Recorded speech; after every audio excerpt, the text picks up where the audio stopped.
Right, just to say, I'm going to wait until 4:30 and then start, just giving everybody a chance to join.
Okay, I think we're nearly there. It's 4:30 now. I think it's quite enough people to join. Right. So first of all, thank you very much for joining us for yet another webinar on our webinar series that we're hosting every month. Today's topic will be COVID-19 cleaning and sustainable long-term strategy. So what's coming up in the agenda? So we will talk about cleaning in COVID-19 era and what that's imply. We'll talk about surfaces compatibility.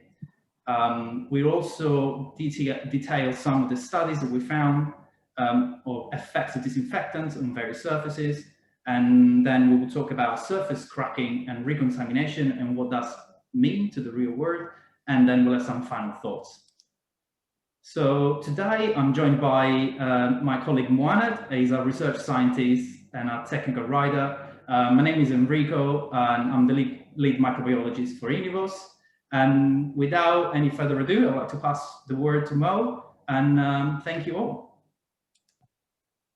Thank you so much, Enrico. It is indeed a very interesting topic to talk about the cleaning in the era of this unfortunate pandemic.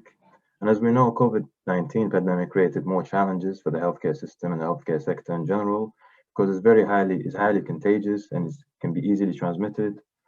And the SARS-CoV-2 as the cause of COVID-19 shows stability on surfaces, and many studies in the literature and many research papers have emphasized the ability of this virus to remain infective on surfaces for a long period of time, which therefore aid in disease and transmission. And as a result, we received feedback from our customers that the NHS and the healthcare sector in general is urging them basically to implement more manual cleaning into their cleaning strategies. And by more manual cleaning, we mean more use of biocide and chemical disinfectants and detergent and disinfectant and so on. And instead of relying on different alternatives, which is basically in here, we're talking about similar to following the principle of Maslow's hammer, which is over-reliance on a familiar tool, and basically doing more cleaning to resolve the issue of the transmission of this disease. So instead of focusing on alternatives that can be basically combined with manual cleaning to deliver better outcomes, for example, in the literature and many research papers, it was shown that combining hydrogen peroxide vapor or UVC disinfection technologies alongside manual cleaning showed better outcomes in comparison with manual cleaning only. And better outcomes, I mean, in terms of efficacy, microbial killing and inactivations of different type of microbes. And also it was surface friendly. So basically it didn't cause further adverse events on these surfaces, even on the long-term use. And so we can ask ourselves basically more, is more cleaning the ultimate solution, or would that lead to further challenges to surfaces and equipment? So according to its level of activity or antimicrobial killing, chemical disinfectant fall into three distinctive categories. And these are the high-level disinfectant, which basically is effective against almost against all microorganisms, but not spores, and is used on semi-critical items that do not penetrate the tissues, such as the endoscopes. And examples of this include hydrogen peroxide, glyceraldehyde, peracetic acid, formaldehyde. And the other level is the intermediate level disinfectant, which is can be effective almost against all vegetative microorganisms and is used on non-critical items that touch the intact skin, such as the thermometers. And examples of this include alcohol, hypochlorite, which is the bleach, and iodine and iodophore disinfectants. And the last one is a low-level disinfectant, which is usually not efficient against a lot of types of microbes, and is used on non-critical items such as stethoscopes, bedpans, blood pressure cuffs, etc. And examples of this include phenolics and quaternary ammonium compounds. And these chemical disinfectants, basically, they have different reactivity with surfaces. And disinfectant detergents, as we know, can be combined to deliver cleaning formulas. And every formula should have a standard to showcase the compatibility with different surfaces. And that can be seen basically in different detergent wipes, sprays, liquids, and so on. And as we know, surfaces are different. So we have stainless steel, we have plastics, we have polymers, we have upholstery, and they all have different characteristics and different properties. And therefore, they react differently with different disinfectants and chemicals. And as a result, we may have incompatibility between the chemical and the surface as a result of increased use. That basically would lead to unwanted reactions with these surfaces, and it would increase the roughness of these surfaces as a result of formation of cracks and fractures and microscopic holes, also known as nooks and crannies, which can promote bacterial recontamination, basically. So therefore, ensuring optimum compatibility between the surface and the disinfectant is very important and is key to ensure that no adverse events would happen on the surface and no challenges basically would be formed. And manufacturers should test their products, usually test their products against generic chemicals, such as alcohol and acid, and they are likely to have tested the compatibility of their products against the wide range of chemical disinfectants that they may encounter. So in order to explore this further, we found very limited number of studies evaluating the effects of different chemical disinfectants on different surfaces. And this particular study was very interesting, and they evaluated and compared the effects of sodium hypochlorite, which is the bleach, hydrogen peroxide, and quaternary ammonium compounds. And what they did basically is they took 10% of sodium hypochlorite, they used 30% of hydrogen peroxide, and 10% of quaternary ammonium compounds as well. And they prepared solution, and they immersed a cotton pad within that solution, and they brought different pieces of metal with different surfaces, such as aluminum, stainless steel, and galvanized steels. And they cleaned these metal pieces with the cotton pad for like 10 times. And then they observed any changes, and they compared that with a control surface using an electron scan and microscopy, which basically provide the surface on a micrometer scale. And what they found is that aluminum was the most resistant surface against these compounds in comparison with the stainless steel and galvanized steel. And what they found interesting is that hydrogen peroxide and sodium hypochlorite were very aggressive on galvanized steel and stainless steels. And as we can see from the image on galvanized steel and stainless steel, that these promoted the formation of hot spots or black spots, which basically is similar to microscopic holes and can provide reservoirs for different types of microbes, basically. And they did one more test, actually, and was very interesting, is that they measured the composition of oxygen, the atomic oxygen elements within the surfaces after it was exposed to hydrogen peroxide and sodium hypochlorite and ammonium compounds. And what they found is after exposing the surface with hydroperoxide and sodium hypochlorite is that the oxygen composition was higher, and as a result, that can promote production of future oxide formation and corrosion. And this slide basically was talking about the testing of stainless steel and galvanized steel and ammonium compounds, and to test these detergent wipes and other cleaning products, we have developed, we carried a screening test, a compatibility screening test, commercial detergent wipes on clear plastic. Is basically to study the effects of dried chemical films on clear plastics, on different types of clear plastics. And we use 3 commercial detergent wipes with different formulations. For example, detergent A and B, the one we used, it contains high concentrations of non-ionic alcohol ethoxylates. And non-ionic alcohol ethoxylates are very common and very effective detergents, are used widely in different type of cleaning products. And as we can see from the next slide, commercial detergent wipe A, commercial detergent wipe B, they both caused clear cracking and clouding of polycarbonate, which is a type of plastic. In comparison with detergent wipe C, that didn't cause anything, basically, because detergent wipe C contain an alternative surfactant system that still contain non-ionic alcohol ethoxylates, but very low concentrations, and contain a cationic compound as a main active ingredient. And similarly, in the next slide, we can see similar effects of cracking and fracturing of acrylic and Prespex, which are other types of plastics, in comparison with detergent wipe C, which shown no effects of cracking or clouding on these surfaces. And from here, I would like to pass to Enrico, my colleague Enrico, and that will be discussing the challenges behind the cracks formation and how that will promote bacterial recontamination. Thank you. Right, thank you, Mel. That was quite interesting to see, especially from my sort of point of view, so from a microbiological point of view, because I guess up until now, I think I mostly focus my thoughts and my energy into the challenge, which will be the bacteria, and from another end, obviously the actual disinfectant, which is the main kind of aid of killing. And these two kind of standards in a way, obviously in order to achieve the efficacy, you need a good biocide. At the other end, not all biocides can kill all microorganisms, but we sort of always miss the point of which probably there is a third player into this, and the third player in this case will be the actual surface. So obviously we all know the surface contamination plays a quite big role in transmission of infections.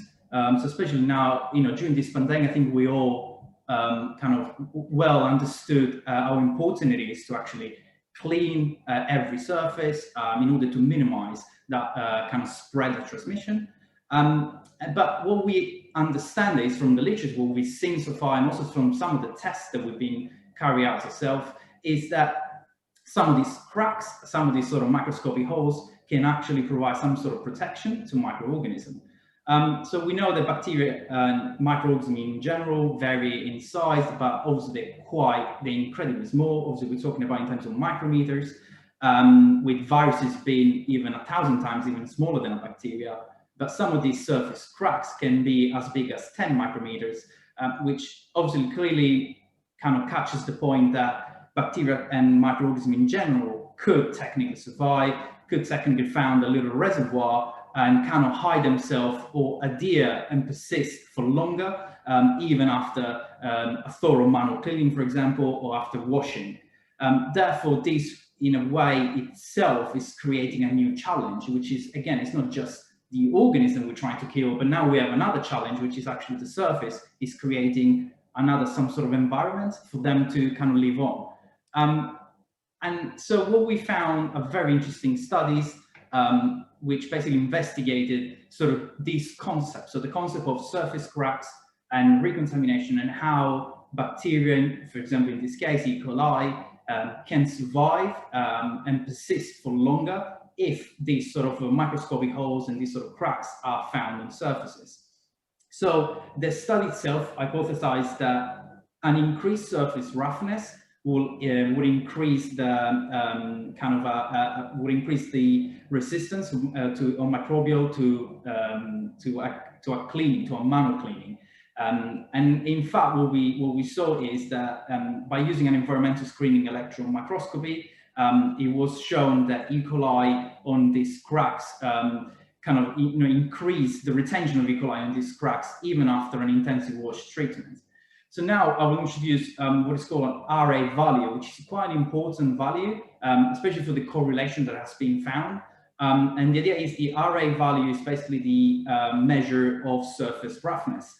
And in particular is the measure of between each peak on the surface, which is causing kind of this roughness and these sort of microscopic holes. These can be measured using an atomic force microscopy or environmental screening electron microscopy. And it was clear from the data that's shown, some of the literature, that the residual bacterial population, and especially the bacterial adhesion, which is something we already talked, is kind of increased with the increase of surface roughness. So in particular, you can see there's a couple of pictures here showing exactly these sort of surface cracks on these sort of stainless, in these aluminium stubs at 2 different magnification. And the idea was that this study, the way it was established was the way it was performed. They used E. coli 0157H7, and they actually used a cocktail of different E. coli strains, and they spot inoculated basically the surface of each one of these aluminium stubs. And what they did after a sonication treatment and even after an intense washing, so in a way the cleaning manual cleaning, they realized that E. coli would still be retained, and the retention had a positive linear correlation between the RA and the adhesion rate basically of E. coli, which kind of indicates the bigger the surface roughness, so the bigger and the more the microscopic holes on the surface, the more difficult was in a way to get rid and eliminate and eradicate, in this case, E. coli, which again, it kind of makes you think whether or not we have been considering this up until now, and whether these actually play an actual role in our everyday life, and how this is actually affecting, for example, this current pandemic or any pandemic. So we sort of come to the end of this, but I would like to sort of summarize what we've been discussing so far with a few points, and kind of give some thoughts of what we're trying to sort of say here. We're not trying to sort of worry everybody to say, from now on we can't use biocides. But definitely we understand that microorganisms can persist on environmental surfaces. This is well known and it's been well studied, and these actually play a quite big role in the transmission of that particular disease. Especially during the last, I would say, 18 months, hospitals have substantially increased their cleaning regime, using a lot more disinfectant. This has been almost like a proactive, that every hospital, every trust had to sort of implement the cleaning regime and the cleaning protocol. And most of the time, the easier option was just to increase the level of cleaning. We understand that some chemicals obviously are not compatible with certain surfaces, and if they're not, this may lead to cracks and breaks on the surface itself. So at this point, I'd like to ask, is more cleaning, so more manual cleaning in general, a sustainable strategy going forward? Is that the only thing that we should be considering is just increase the level of manual cleaning? And I guess one way to start thinking about this problem from kind of, a wider perspective would be to start thinking about the bigger pictures. And in one way, obviously, is the compatibility of the disinfectant and the surface. And therefore, I would like to say, I think there are 3 main players which have been identified up until now. And also, we understand that the compatibility of the surface is one of them. The actual detergent, the biocides, which is used, obviously, that's quite important, because obviously that will have a effect on the microorganism, and that's, in fact, that's the challenge. But in terms of challenge, It's not just the microorganism itself on its own. It's, in this case, we can also include the surface roughness. So I would like to say this word holistic approach, which I know is not probably the best talking about inanimate objects, but the idea is that perhaps we need to have a much sort of wider perspective when looking at this problem, the problem of, again, eliminating the risk of transmission by cleaning. And therefore, we can't simply rely on one tools, which could be manual cleaning, and just increase it. But I think we have to understand what the challenge is, or the type of in this case, the type of biocide and detergent we're using, and now and in which surface this is being employed. And therefore, by understanding the three kind of players, then we can kind of create better surfaces probably, or surfaces that are more compatible, or use surfaces that are more compatible, at the same time using biocides that are more compatible with certain type of surfaces, and vice versa. And I guess that's what we would like to end. And I would like to say thank you all for, first of all. We have now some time for Q&A to go through, and we'll try to answer as many as possible if we can at the moment. Otherwise, please feel free to send us an email, and we'll try to get back to you. And yeah, thank you very much. Right, I'm actually seeing for once there are no actual questions. I think we stunned everybody, Mo. I'm sorry. I guess, I don't know, if you want to since we have another 10 minutes, if you wanted to add a bit more, that I do have a question. Can I? Of course you can.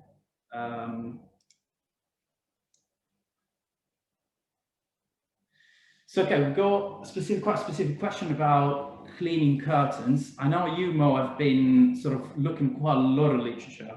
I'm not sure if you have anything to say in terms of cleaning curtains in specific. Well, I would say there is no best way to clean any surface, but what we should say is we have to look at it in for example, you can't clean a curtain using the same chemical that you clean with for example, a stainless steel surface. You have to use a different disinfectant, because these are not porous and non-porous surfaces, so they both have different reactivity with these chemicals. So, for example, hydrogen peroxide can be used on both surfaces without inducing any further reactivity. Well, obviously, over time and with high concentrations, it may have more effects on stainless steel than curtains, because curtains are more porous, so they can absorb the aqueous solution more than the stainless steel itself. But again, that will maybe leave residues of these chemicals within these curtains. I mean, I think it seems clear that I think that it's more almost like a demand on more testing needed for some of these, especially for certain specific surfaces, rather than doing more standard testing on kind of atypical, in a way, surfaces that are found, especially in hospitals environments.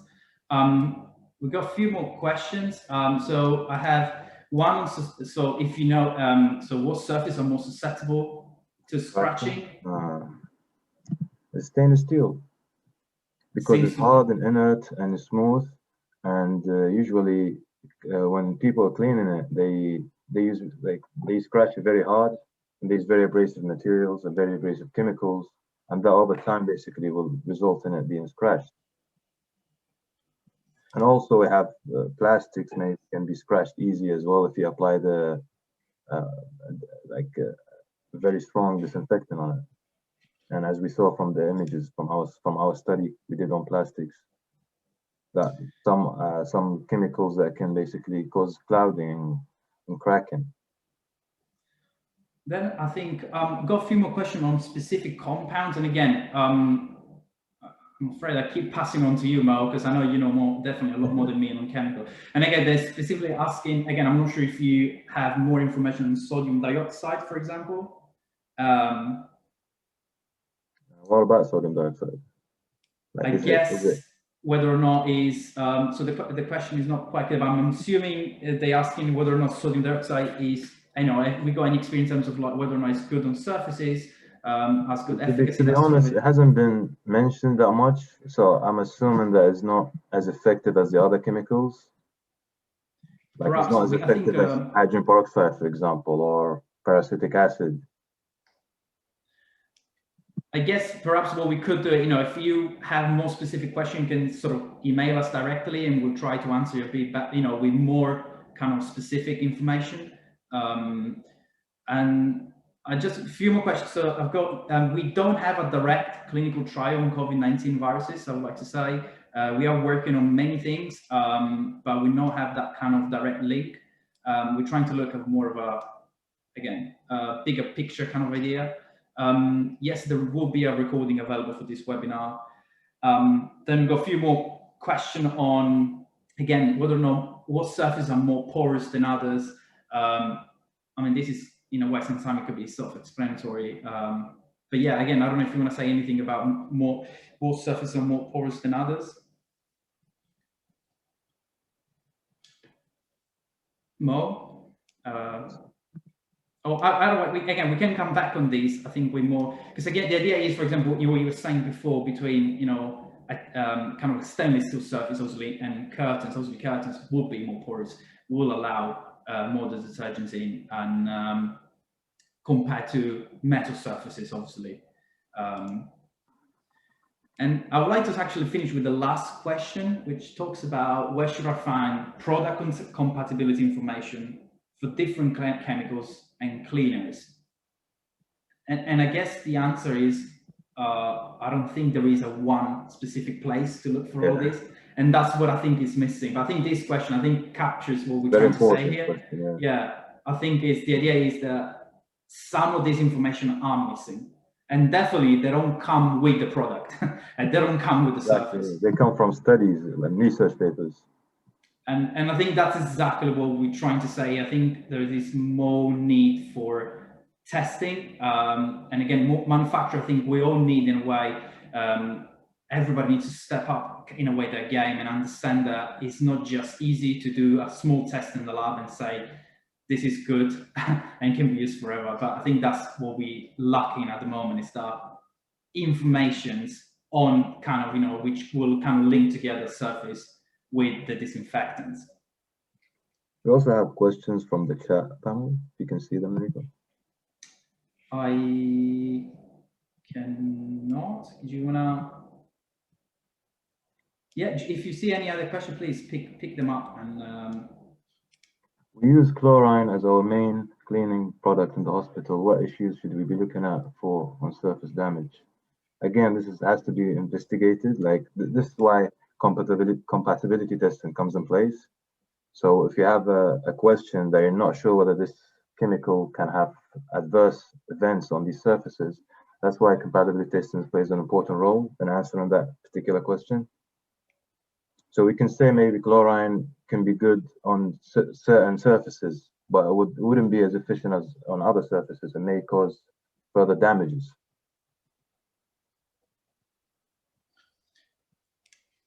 Yeah, so I think what I would like to do now, if I think we kind of almost out of time. So I mean, there's one more question, I think. Yeah, go for it. If I have concerns about compatibility and surface damage, can you carry out specific testing for me? Well, of course, that's why we have that's why test labs exist, and we can carry out any type of compatibility testing, and we can basically observe any damages done on different surfaces using any type of chemical of interest, basically, and any type of surface as well. Yeah, so I would like to say any specific sort of question obviously related to, again, to our business in a way, you can obviously mail us. As usual, we try not to talk too much. We try to be like more the scientific part of our business. So, but yeah, any question, please, feel free to email us, and we can try to get back to you with our best knowledge.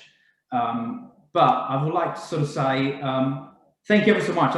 I still feel these topics was quite important. I think a lot of people are asking a lot of questions surrounding this. And yeah, I think, my final thoughts in a way would be, yes, I think we just need to look up at the bigger pictures and understand a bit better every kind of, every single player of this kind of this sort of game that we're playing. But in a way, we're losing some, most of the time. And again, I don't know if you, Mo, want to sort of conclude the final thoughts, and then we can sort of close the webinar. So yeah, basically, we have to make sure that chemical disinfectants are compatible with different types of surfaces to ensure we don't have any further challenges than the challenges we have already, and to make sure basically these surfaces remain clean and decontaminated, and no further contamination occurs as a result of formation of these microscopic holes, the one we talked about basically. And thank you so much for listening, and I hope you all have a beautiful day. Thank you, Mo, and thank you everybody for joining in. And as I said, please email us anything else, and we'll try to get back to you as soon as possible. Thank you. Thank you so much. Cheers.